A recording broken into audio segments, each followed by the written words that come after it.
Hello everyone, welcome to our 2021 Baker County Fair Livestock informational video. We're going to go over a number of things today, most of which you already know, but we just want to serve this as a reminder for all of the things that we need to be aware of heading into the summer and then also into Fair Week.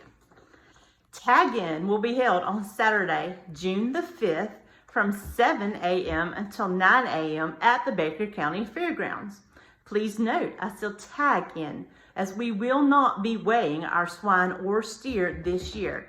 And that also, please understand that the 100-pound weight limit for swine is no longer. So do not worry about the weight of your pig. Just make sure you show up so that your animal can be tagged. When you show up that day with your animal, you must have 2 pieces of paper with you. The first of which being the quiz that goes along with this video, as well as your registration forms. Both forms can be found on our website, www.bakercountyfairgrounds.com. bakercountyagfair.com. At that time, you can print both forms and also find all of the rules that we have listed for all aspects of the fair. Both of those forms must be signed by both the exhibitor and their FFA or 4-H advisor. So please plan ahead. I know school's about to get out, but generally the FFA and 4-H advisors will be at the fairgrounds that morning. So make sure you find them and get your forms signed prior to turning them in at the table. We cannot guarantee that the fair is going to happen this year because life is always a risk, whether it be a cancellation due to hurricanes, pandemic, act of gods. Everyone enters this fair is taking a risk. There's always the risk that your animal will die. So please note, if something happens and this fair is canceled, it will not be the responsibility of the Livestock Committee to pay you for your market animals. At this time, we expect to go full steam ahead. We look forward to actually being back this year and having a full fair. The 3 days that we were there last year were fun. However, they lacked the fun of the rides and the snow cones and all the funnel cakes and all the good stuff. So just know that this is a risk and the risk is on you. Now, if you're really concerned about the risk of your animal dying, I highly recommend that you see a Farm Bureau agent. Our Farm Bureau offices offer insurance policies, and I know it's crazy, but they do offer insurance policies for our livestock animals. In the event that your animal dies, you can get your premium back. And I can attest to this, as my daughter's pig died a week and a half prior to tag-in last year. Within a week of me reporting that pig's death, I had my money back. So I can assure you that this is legitimate insurance. If you're not a member of Farm Bureau, see your own insurance agent to see if they also have any kind of policy regarding livestock animals.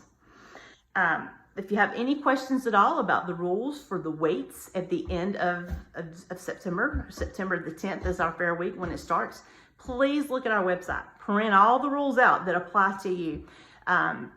Put them on your refrigerator, put them by your desk, sleep by them, take a picture with your telephone. Please be informed of the rules. We do not want anyone to get to the fair and say, I did not know that was in the rules. It's your responsibility to read the rules, so please make sure you do that.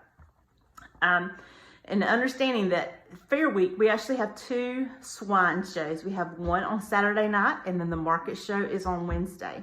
If you decide to show your pig in the open show on Saturday night, then you must weigh your animal in on Friday night. On Friday night, you will weigh your pig and you will also present our health inspectors with a health certificate. Health certificates are required for the open show only. If you're showing up on Sunday to weigh in for the market show, you do not have to have a health certificate. So let's just be real clear on that. Also note that if you weigh in on Friday night for Saturday's show, you can use that weight. You do not have to reweigh your pig on Sunday. But in the event that you choose to weigh your pig again on Sunday, whatever the weight we have on Sunday is the weight that we will use for the Market Livestock Show on Wednesday. So think real hard about that before you decide to go down that road. On Sunday evening, it's a crazy day and we get through it as quickly as we possibly can. We have the final weigh-in. We also have a parent and an exhibitor meeting immediately following the final weigh-in. Please make sure that you come back to attend this meeting, as important information will be given out, as well as the kids will sit in their pens. We will get the signs put up and we will also draw on the cell number. So we want to make sure that everyone is there for that night. And also note that during Fair Week, things get really crazy in the barn. And as animals are moving in and out of the ring, we need to protect not only our children that are involved in the fair, the animals, but also the visitors at our fair. So prior to both the swine show and the steer show, we will close the barn to the public 15 minutes before the start of the show. This means that at that time, everyone leaves the barn with the exception of the exhibitors and one parent per exhibitor. We just have to limit it. Everybody knows there's not a lot of room back there, and we don't want anyone to get hurt. So just keep that in mind. So when grandmas and grandpas and aunts and uncles show up, just remind them, and at 15 minutes before the show, they need to take their seat. And truthfully, if they want a seat, they need to be in their seats well prior to 15 minutes. Just a reminder, this year, we do require all of our exhibitors to send out thank you cards. Thank you cards are pivotal to make sure that our buyers understand that we greatly appreciate the time and the money and the effort that they put into in supporting our FFA and 4-H kids. The first round of thank you cards will be due on November the 29th. Once again, this past year, we had several who did not turn their thank you cards in, and please note that you were deducted $50. And there's absolutely no excuse in not turning your thank you cards in. So in the future, if you're confused about thank you cards or you've lost your list of buyers, please contact me. I handle all of the invoicing, so I know who bought what pig. If you have any questions, you know where to find me. On sale night, don't forget to also provide a buyer's gifts. We typically tell people to bring a gift between $50 and $100. It can be anything from a basket of goodies to a well-made wreath, gift cards. Use your imagination, go wild, but we want to make sure that our buyers thoroughly feel appreciated for their efforts at our fair. One rule that we changed last year, and I think it was a great change because it worked out really well, for those that have individual add-ons. The add-ons must be turned in at the sale on Thursday night. Do not bring them to my office on Friday. If they're not turned in by the time I pack my laptop up and leave Thursday night, we will not accept and we will not bill those individuals for the add-ons for all of your children.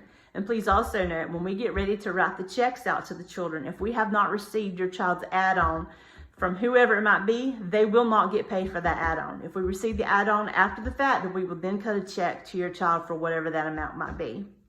Make sure that you contact your buyers in advance.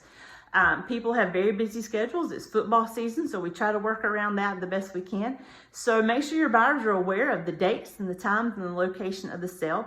Try to find new buyers. We don't want the burden to go to the same buyers each and every year. It's also nice to see new faces in the barn and to get additional people involved in our sale. And for those of you that are in your first year, please understand that our exhibitors are required to turn in record books each year. If you have a swine and a steer, you're required to turn in 2 record books. Those record books can be found on our website, and download them. You have to sign them, do all, it's not hard. Some pictures and some math calculations and a quick story as to what you learned during your summer while you prepared your animal for the fair. Those are due to the livestock office on Monday, September 13th, typically by 7 o'clock, or at least as long as we are all there that night. Please remember that pens must be cleaned daily and every day of the fair. And we need to do a better job of this. The FFA kids come in every morning and they sweep and they clean up, but by the time we all get back at the end of the day, the pigs have rooted out.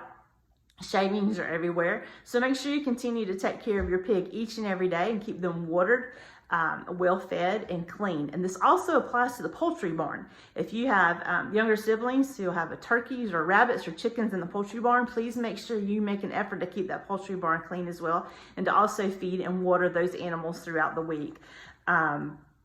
The board hopes to see an improvement in this that we've had in previous years. We didn't have this issue last year because, again, we were only there 3 days. And after our show and our sale on Thursday, you're still responsible for your animal on Friday and Saturday. So keep that in mind.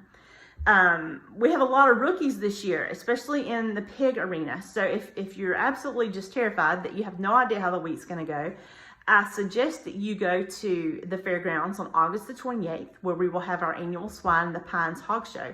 It is a very large jackpot show where we will have youngsters from all over the nation, or at least the South, join us for a hog show. We expect in excess of 200 animals. If you're confused as to how a hog show works, that would be a great opportunity to come watch, listen to the judges, and watch the kids and learn a few things. And it will also benefit the Baker County FFA Alumni Association. Remember, there is a dress code for our barn on show days. If you're an FFA, you have to abide by the FFA official dress. Please see your FFA advisor for that information. If you're in 4-H, they also have a specific dress code for you to do. So please see Shana regarding that. If you do have to order an FFA jacket, I highly suggest that you do that sooner than later. If you wait until after school starts, you run the risk of all the schools in the nation trying to order jackets at the same time. And those jackets are specially made with your child's name on it, so it takes them a little while to get them ordered and processed.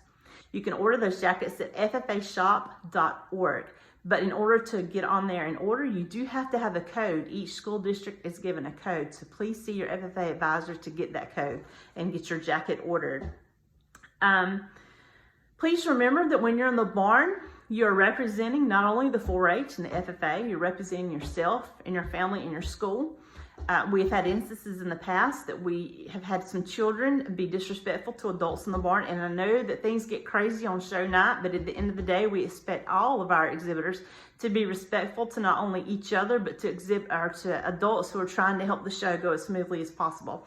So take a deep breath and remember the golden rule: treat others as you want to be treated. Because if it's reported back to the fair board that we have a child or an exhibitor that is exhibiting very disrespectful attitude toward others, we will take care of it, and that may include not being invited back to the fair in future years.